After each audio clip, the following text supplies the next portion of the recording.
Buenos días a todos, bienvenidos a la sexta sesión del curso de casos clínicos en enfermedades raras de la Farmacia Hospitalaria de la Comunidad Valenciana.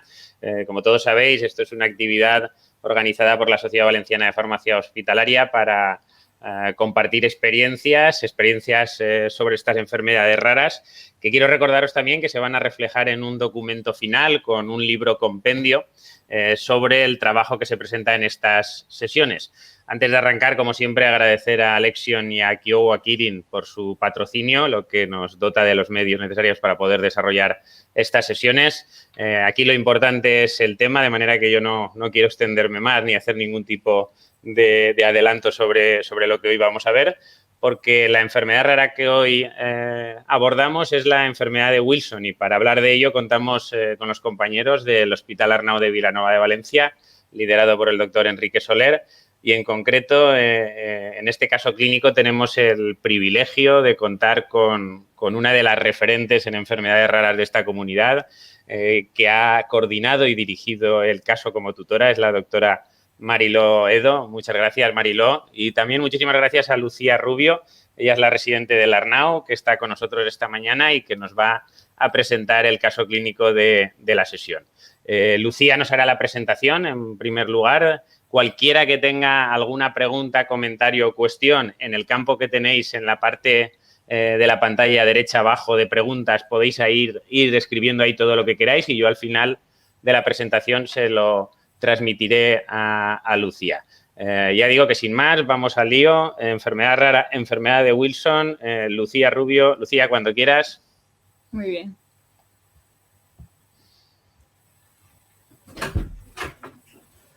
Hola. ¿Se ve la presentación? Yo ahora no la estoy viendo, Lucía, pero te veo a ti, pero no la presentación. Vale, un segundo. Ahora sí, si ahora Vale, la maximizas. Perfecto, Lucía, ahora ya lo tienes todo. Bueno, buenos días. Como ha dicho Raúl, soy Lucía, soy la R4 del Hospital Arnau de Vilanova de Valencia. Y lo primero de todo, dar las gracias a la Sociedad Valenciana de Farmacia Hospitalaria por haberme dado la oportunidad de presentar uno de estos casos clínicos de enfermedades raras. Concretamente, hoy voy a hablar sobre la enfermedad de Wilson. Voy a comenzar explicándoos un poco la epidemiología, la fisiopatología y las manifestaciones clínicas de esta enfermedad. Y también os voy a hablar sobre el diagnóstico y el por qué es importante el cribado de familiares asintomáticos en esta patología.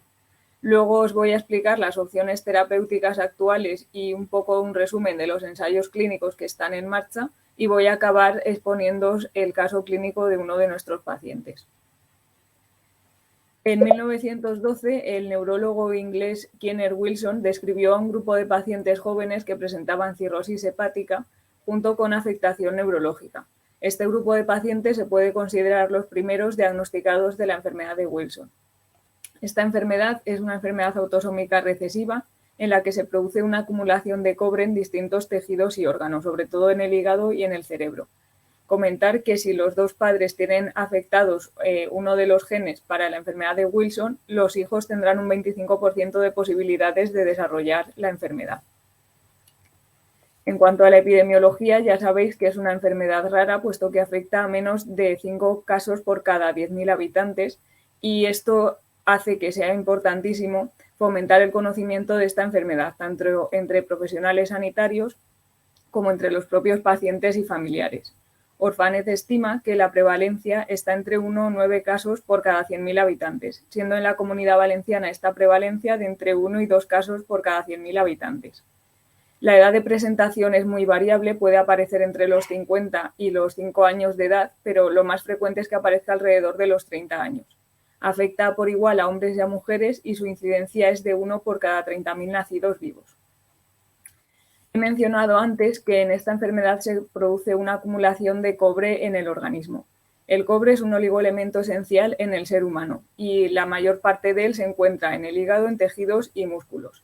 Es esencial porque es clave en el metabolismo del hierro, también en la formación y mantenimiento de hueso y de tejido conectivo y en el funcionamiento del sistema nervioso central, además de ser cofactor de varias enzimas. El problema es que el cobre tiene un poder oxidativo elevado y por eso cuando está en exceso es tóxico. En esta diapositiva he querido resumir un poco el proceso de absorción del cobre y me voy a centrar sobre todo a nivel hepático porque es donde encontramos el defecto que causa la enfermedad de Wilson. El cobre fundamentalmente se adquiere a través de los alimentos. Los más ricos en cobre son, por ejemplo, el cacao, los frutos secos o los moluscos y mariscos.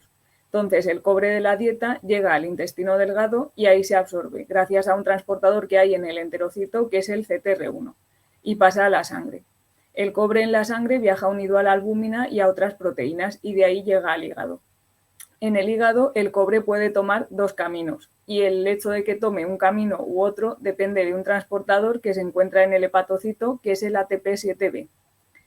Uno de los caminos que toma el cobre es que este transportador transporta o cede 6 átomos de cobre a una molécula de ceruloplasmina y así el cobre puede ir otra vez a la sangre para ir a distintos tejidos y órganos. Y el otro de los caminos es que el cobre se elimine.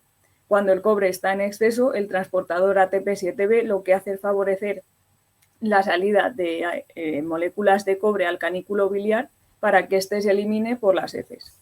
Pero, ¿qué es lo que ocurre en la enfermedad de Wilson? Pues en esta enfermedad hay un defecto en el gen que codifica para el transportador ATP7B. Entonces, ni se produce la cesión del cobre a la ceruloplasmina para que éste vaya a la sangre y tampoco se va a producir la eliminación del cobre a la vesícula biliar para que se elimine. Y el resultado es una acumulación de cobre en el interior de los hepatocitos que causa daño en estas células debido al poder oxidativo que tiene. Lo que ocurre en esta enfermedad es que al inicio de ella el organismo pone en marcha unos mecanismos de compensación para reducir la absorción de cobre, sobre todo a nivel intestinal, y también para reducir ese daño oxidativo. Lo que ocurre es que cuando la cantidad de cobre ya es muy elevada, estos mecanismos de compensación se saturan y dejan de funcionar. El resultado es que el cobre libre sale del hepatocito y se elimina por orina, pero otra parte viaja a la sangre y se dirige a tejidos por los que tiene alta afinidad, como por ejemplo el cerebro y el ojo, produciendo pues un daño en estos órganos. La enfermedad de Wilson se caracteriza porque puede permanecer asintomática durante un largo periodo de tiempo, lo cual dificulta mucho el diagnóstico y retrasa el tratamiento. Las manifestaciones clínicas además son muy variadas, pero las podemos agrupar en síntomas hepáticos, neurológicos, psiquiátricos y oculares. Las manifestaciones a nivel hepático son mucho más frecuentes en niños y suele ser un aumento de transaminasas y bilirrubina o desarrollo de hepatitis aguda o crónica. A nivel neurológico es mucho más frecuente que los adultos desarrollen síntomas como disartria, distonía, insomnio o migraña. Los síntomas psiquiátricos aparecen aproximadamente en la mitad de los pacientes que tienen afectaciones neurológicas y suelen ser depresión o trastornos del comportamiento. Y a nivel ocular, lo que ocurre es que se produce un depósito de cobre en la córnea formando lo que se llama el anillo de Kaiser-Fleischer. Esto prácticamente está presente en todos los pacientes con afectación neurológica y en un alto porcentaje de pacientes con afectación hepática. En cuanto al diagnóstico, como he dicho antes, esta enfermedad, al mantenerse asintomática en la mayoría de los casos durante un periodo largo de tiempo, el diagnóstico se retrasa mucho y puede ser a veces difícil. Entonces, para intentar facilitar un poco el diagnóstico, lo que se ha hecho es agrupar las manifestaciones clínicas en una clasificación fenotípica para poder clasificar la enfermedad en función de los síntomas.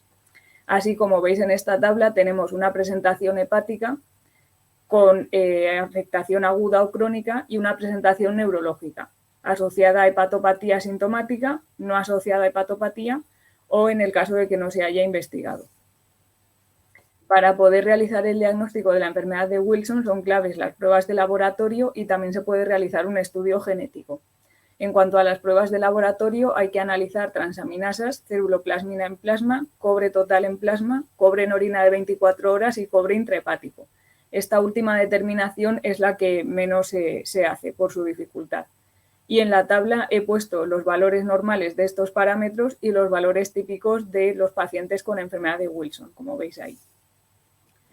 Luego, el estudio genético no es obligatorio realizarlo, pero sí que sirve como confirmación en el diagnóstico. Lo que se hace es secuenciar el gen ATP7B para determinar la presencia o no de mutaciones. Esas mutaciones son características de cada región geográfica y en España la más frecuente es esa que tenéis ahí en la diapositiva. Y luego el estudio genético, donde más se utiliza, es en el consejo genético familiar. Cuando un paciente es diagnosticado de enfermedad de Wilson, pues sus familiares de primer grado se les realiza este estudio genético para comprobar si hay o no mutaciones también en este gen. Y ya por último, en cuanto al diagnóstico, en la 8ª reunión de la enfermedad de Wilson, para facilitar también el diagnóstico de esta enfermedad, se creó un sistema de puntuación para valorar la patología de forma cuantitativa, teniendo en cuenta los síntomas, las pruebas de laboratorio y la presencia o no de mutaciones. De esta manera, con este sistema, si la puntuación es de más de 4 puntos, se puede confirmar el diagnóstico para la enfermedad de Wilson. Y lo que se va teniendo en cuenta pues son estos síntomas que veis en las diapositivas o estas pruebas de laboratorio. Y antes de meterme en el tratamiento, quería comentaros el cribado de familiares asintomáticos.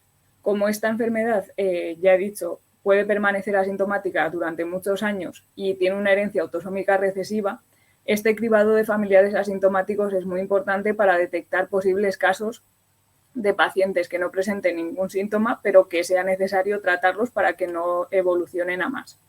Entonces, se recomienda el estudio de familiares de primer grado que tengan entre 3 y 40 años, realizándoles pruebas de función hepática, niveles de ceruloplasmina plasmática, excreción de cobre en orina de 24 horas y el estudio genético. Y precisamente os adelanto que este es el punto de partida de nuestro caso clínico. Bien, ahora voy a hablaros ya del tratamiento. En cuanto al manejo terapéutico actual, hay 2 estrategias. Una es la de disminuir el depósito excesivo de cobre tisular con 2 fármacos y la otra es la de prevenir la acumulación continuada de cobre, con medidas dietéticas y también medidas farmacológicas. En cuanto a la primera estrategia de disminuir el depósito excesivo de cobre tisular, lo que se utiliza son quelantes y el más utilizado es la penicilamina, porque favorece de forma muy notable y muy rápida la eliminación de cobre por orina. Se debe iniciar a dosis bajas e ir aumentando hasta 250 miligramos al día en adultos y 20 miligramos kilo día en niños, siempre dividiendo en 2 a 4 tomas esta dosis. Hay que separarlo de su administración, hay que separarla de los alimentos, hay que tomarlo entre 30 minutos y 1 hora antes o 2 horas después de las comidas, porque los alimentos interfieren en la absorción de este fármaco. Y esto va a ocurrir con todos los demás tratamientos que se utilizan para la enfermedad de Wilson. En cuanto a efectos adversos, lo más normal es que aparezcan reacciones de tipo eritematoso, fiebre y linfadenopatías, y también pueden aparecer síntomas digestivos como náuseas, anorexia, pérdida de sensibilidad gustativa o estomatitis. Hay que tener en cuenta que el tratamiento con penicilamida disminuye los niveles de piridoxal fosfato, por lo que siempre hay que asociarlo a vitamina B6. También hay que saber que puede empeorar los síntomas neurológicos en pacientes con afectaciones del sistema nervioso central y que hay que administrarlo con precaución en pacientes con déficit de glucosa 6-fosfato deshidrogenasa o historial de alergia a penicilinas, porque puede desencadenar reacciones de hipersensibilidad grave. Y ya por último comentar que este fármaco sí que necesita receta para su dispensación, pero se dispensa en las oficinas de farmacia, por lo que en el hospital pues, no vamos a encontrar a ningún paciente. La otra estrategia para disminuir el depósito excesivo de cobre tisular es la trientina, que se utiliza como alternativa en intolerancia a la penicilamida. La dosis habitual de este fármaco es de 20 miligramos kilo día dividida en 2 o 3 tomas diarias y al igual que el otro también hay que separar su administración de los alimentos, de las comidas. A nivel de efectos adversos, estos son muy poco frecuentes y muy leves. Lo más típico es que aparezcan náuseas y al ser mejor tolerado que la penicilamida, por eso se utiliza como alternativa.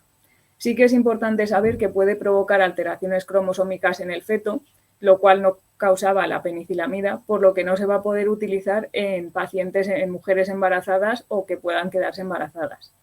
También hay que conocer que debe administrarse con precaución en pacientes con anemia ferropénica que estén en tratamiento con hierro, porque la trientina también es un quelante de este metal. Y a nivel de farmacia también es importante que conozcamos que no está comercializado en España y hay que adquirirlo a través de la página de medicamentos en situaciones especiales. Luego teníamos la otra estrategia de tratamiento, que es la de prevenir la acumulación continuada de cobre. Aquí he incluido las medidas dietéticas porque, como he comentado antes, la fuente principal de cobre para el ser humano es la dieta. Estas medidas no son suficientes por sí solas, pero son un soporte del tratamiento farmacológico. Es importante explicarle a los pacientes que deben mantenerlas durante toda la vida y estas medidas se basan fundamentalmente en evitar alimentos ricos en cobre, como setas, vísceras, cacao, marisco o los frutos secos. Y a nivel farmacológico, para prevenir la acumulación continuada de cobre, lo que más se utiliza o el tratamiento de elección son las sales de zinc. El zinc se puede formular como 3 sales, que son gluconato, acetato y sulfato. La que mejor se absorbe y la mejor tolerada es la de sal de acetato y es precisamente con la que se formula el Wilcin. Este medicamento lo que hace es impedir la absorción de cobre a nivel intestinal. En adultos la dosis es de 150 miligramos al día y en niños de 75 miligramos al día, repartida siempre en 2 o 3 tomas diarias. También debe separarse su administración de las comidas para que los alimentos no interfieran en su absorción. Los efectos adversos más típicos son la irritación gástrica, que además se suele producir en la primera toma de la mañana. Por eso se suele recomendar a los pacientes que no se tomen la primera dosis nada más levantarse, sino que la retrasen a 2 o 3 horas después. Y también puede ocasionar aumento de fosfatasa alcalina, amilasa y lipasa. También hay que tener precaución en pacientes con hipertensión portal que estuvieran en tratamiento previo con quelantes del cobre, porque este cambio de fármacos puede producir una descompensación hepática. Y ya también para acabar, lo que nos interesa conocer a nosotros también es que este medicamento sí que es de dispensación hospitalaria. Y ya para resumir sobre el tratamiento, pues he hecho esta diapositiva para recordar que las medidas dietéticas deben instaurarse en todos los pacientes y mantenerlas durante toda la vida. Luego, en pacientes asintomáticos, el tratamiento de elección son las sales de zinc. En pacientes con síntomas hepáticos o escasa afectación neurológica, la penicilamina asociada a vitamina B6. Y en pacientes con afectación neurológica, la trientina. Y ya para acabar, en esta diapositiva os he querido resumir los ensayos clínicos que hay actualmente en marcha para la enfermedad de Wilson.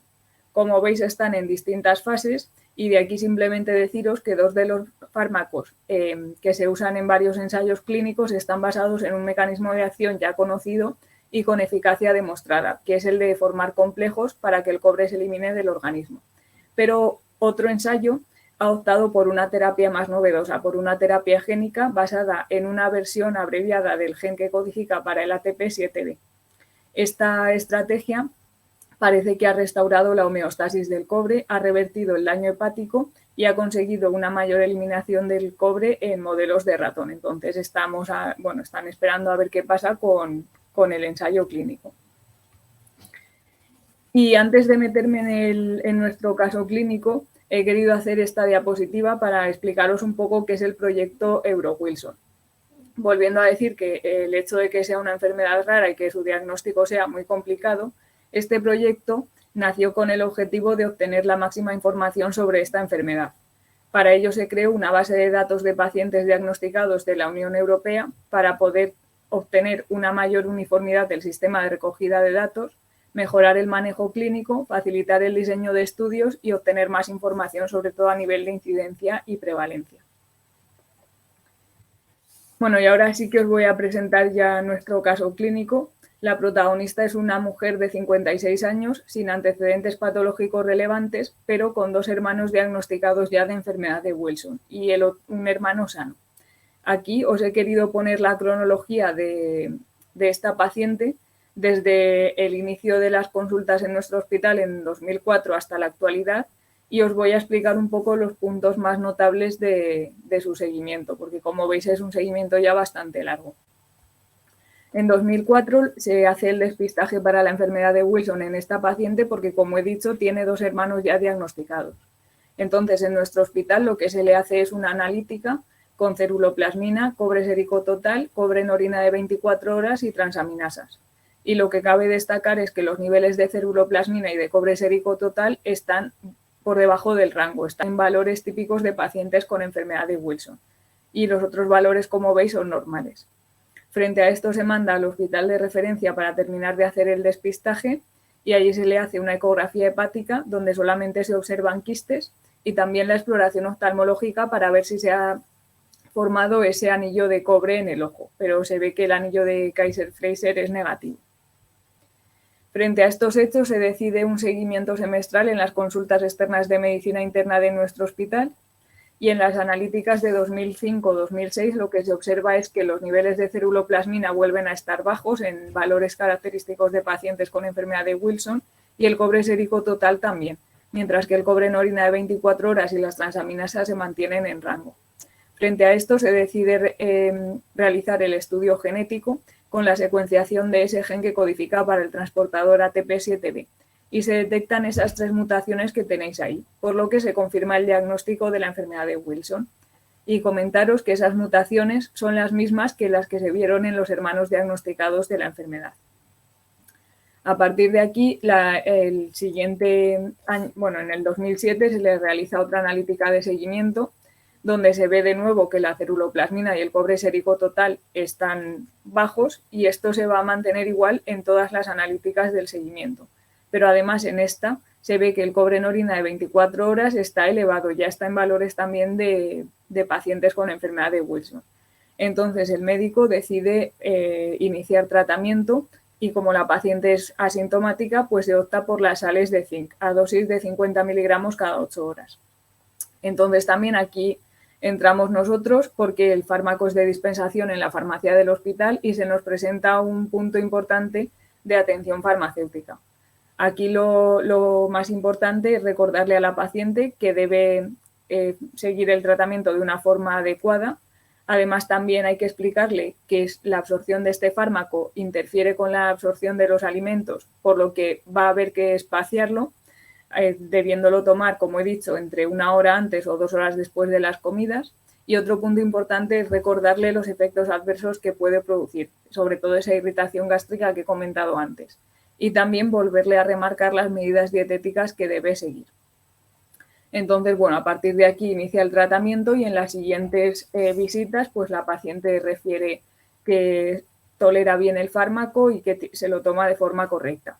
Lo que pasa que en 2011 hay un valor un poco que se sale de lo normal en la analítica, que es el cobre en orina de 24 horas, que aparece otra vez elevado. Esto no debería ser así cuando los pacientes siguen un tratamiento con sales de zinc. Entonces, el médico responsable sospecha en este caso de falta de adherencia. Esto se podría confirmar porque revisando el histórico de dispensaciones sí que se ve que entre el periodo de 2011 y 2012 la paciente recoge la medicación de forma un poco más espaciada, por lo que da que pensar que no se está tomando esos 50 miligramos cada 8 horas. Luego ya en las siguientes analíticas el cobre en orina de 24 horas se vuelve a normalizar y la paciente refiere que sí que se toma bien el fármaco y que lo tolera bien. Luego ya en 2017 vuelve a salir otro valor anormal, digamos, en la analítica, que vuelve a ser otra vez el cobre en orina de 24 horas elevado. Y en este caso la paciente refirió que tomó mal la muestra de orina. En este año también se le hizo un fibroscan donde se vio un hígado sin fibrosis y se le repitió la exploración oftalmológica, siendo de nuevo el anillo de Kaiser-Frazer negativo. Y ya el último dato que tenemos, la última nota de evolución es del 2020, donde veis que el cobre en orina de 24 horas se ha normalizado, las transaminasas también están normalizadas como siempre y la ceruloplasmina y el cobre sérico total pues también como siempre están bajos. Además, en este año 2020 se le hizo una segunda eco abdominal donde solo se observaron los quistes ya determinados en la ecografía que le hicieron en el despistaje. Y a partir de aquí pues ya le seguirán haciendo más analíticas como siempre. En cuanto a las medidas de resultados en salud, nosotros nos interesa conocer la efectividad de la intervención terapéutica, la evolución de los síntomas de la enfermedad y el grado de cumplimiento terapéutico. La intervención terapéutica en este caso fue iniciar el tratamiento con Wilson, con las sales de zinc. Este tratamiento lo que consigue es una mayor eliminación una menor absorción de cobre a nivel intestinal y a nivel analítico podemos determinar su eficacia o su efectividad midiendo el cobre en orina de 24 horas. Como veis en la gráfica, este cobre en orina de 24 horas se ha mantenido en niveles normales, excepto en los 2 puntos o momentos puntuales en los que la paciente, por un lado, no fue totalmente adherente al tratamiento y no tomó bien la muestra, pero salvo esos dos momentos, sí que el cobre en orina de 24 horas se ha mantenido normal y podemos decir que el tratamiento está siendo efectivo. Aquí simplemente os he puesto de una manera más gráfica en los niveles de ceruloplasmina y de cobre sérico total para que vierais que durante todo el seguimiento se ha mantenido por debajo de niveles normales, que como he dicho es lo característico de pacientes con esta enfermedad. Otra cosa importante es determinar la evolución o estudiar la evolución de los síntomas de la enfermedad. A nivel hepático, con las analíticas se confirma que no ha habido ninguna alteración, puesto que las transaminasas se han mantenido en rango durante todas las analíticas y en las 2 ecografías que se le han hecho a la paciente solamente se han observado quistes, pero no se ha observado ningún hallazgo patológico para la enfermedad de Wilson. A nivel neurológico y psiquiátrico, la paciente tampoco ha descrito ningún síntoma a lo largo del seguimiento. Aquí sí que hemos echado de menos que no se le haya hecho ninguna resonancia para ver si realmente hay afectación del sistema nervioso central o no. Y a nivel ocular, pues como he dicho, las 2 pruebas oftalmológicas para determinar si había depósito de cobre en el ojo han sido negativas. Y ya para acabar, sobre el grado de cumplimiento terapéutico, revisando el histórico de dispensaciones, hemos comprobado que estas eran periódicas más o menos, bueno, cada 12 semanas, exceptuando el periodo de 2011-2012 que he comentado, que las dispensaciones se espaciaron un poco más cada 16 semanas. Entonces, bueno, exceptuando este periodo de tiempo y teniendo en cuenta que la paciente lleva viniendo a por medicación desde el 2007, pues sí que podemos considerar que es una paciente adherente. Y ya, pues nada más. Muchas gracias. Muchísimas gracias, Lucía. Tú no lo oyes, esto es lo malo de lo virtual, pero están sonando aplausos en todos los servicios de farmacia de la Comunidad Valenciana. Excelente trabajo, excelente presentación, además muy docente, con explicación fisiopatológica. Luego has abordado también la importancia de la adherencia, de modo que ahora el reto está, tú y Mariló, en redactar ese capítulo que nos tenéis que mandar porque tendrá un valor seguro que incalculable. Has dicho cosas muy interesantes, ¿no? Sobre todo también la importancia de fomentar el conocimiento en este tipo de enfermedades raras por su baja prevalencia, por la dificultad de diagnóstico, como nos has mostrado, ¿no? Y sobre todo también has mostrado esperanza, ¿no? Esperanza en la investigación, donde incluimos ya en este campo también terapia génica y bueno, la verdad que has tocado todos los puntos clave y nos has informado y formado sobre la enfermedad de Wilson de una manera excelente. Preguntas, a ver si tenéis a alguien vía el campo de preguntas y si no, pues bueno, transmito yo alguna inquietud. Bueno, también me ha quedado claro que las enfermedades también a veces tienen cosas buenas, ¿no? El que el Wilson evite que comas brócoli, pues malo no es, ¿eh? O sea, que alguna cosa positiva también tiene.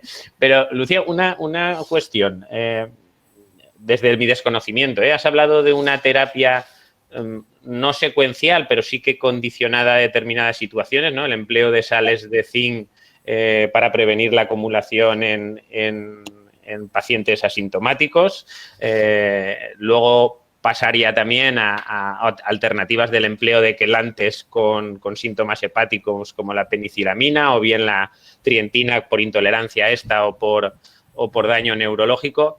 Pero no has hablado de combinaciones. O sea, mi duda es, ¿se pueden combinar quelantes con fármacos para prevenir la acumulación de zinc? ¿Se hace? ¿No se hace? Y sobre todo, si no se hace cuando hay un fracaso a las terapias, o si se hace es igual, quiero decir, cuando se fracasan estas terapias, ¿hay alguna alternativa más allá de la investigación? O sea, un poco ese concepto de combinar fármacos. No sé si eso hay experiencia o hay algo de evidencia.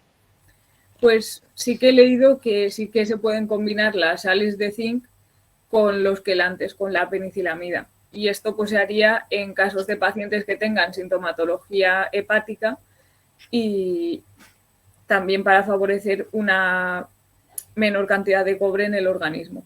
O sea, sí que he leído que se podrían combinar esos dos, pero ya de lo demás pues no la verdad que no he encontrado nada. Si se podrían combinar la trientina con las sales de zinc, por ejemplo, eso ya no.